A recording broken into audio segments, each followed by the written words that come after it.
partir de agora, né, vamos eu lá comprar marmita. Mas você vai ver como que é. Esse daqui vai ser o cara que vai filmar o negócio. A cara desse imbecil. Filma aí, Bruno. E dá a chave pra mim abrir o portão, né?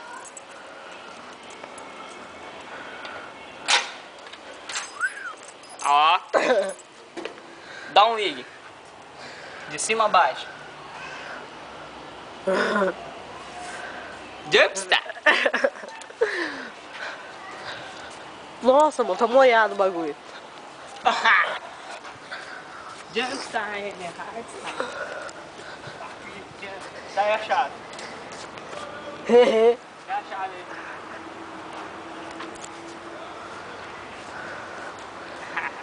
Os idiotas indo comprar marmita.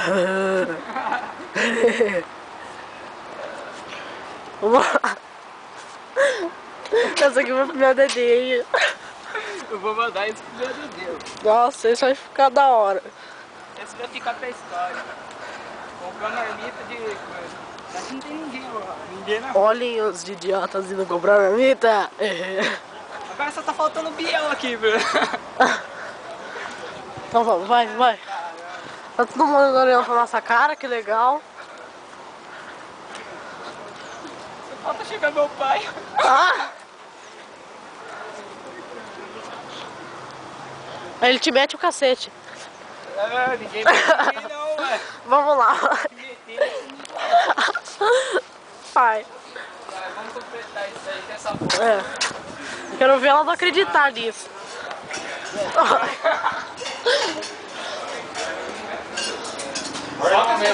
Quero essa câmera. Bom, tá todo mundo olhando. Da hora. Ai, caramba. Na cara do idiota. E aí, velho? Chama a marmita. Oi? Chama a marmita. Ô, Baiano, você tá me escutando não? Oi? Fala. Uma marmita? Isso. Só um minuto, Baiano. Tô resolvendo essa B.O. Isso é pausa. Ô, dia. Tá filmando o bagulho. Você vai aguentar até nós chegar em casa? Assiste TV. Tem que aguentar, né?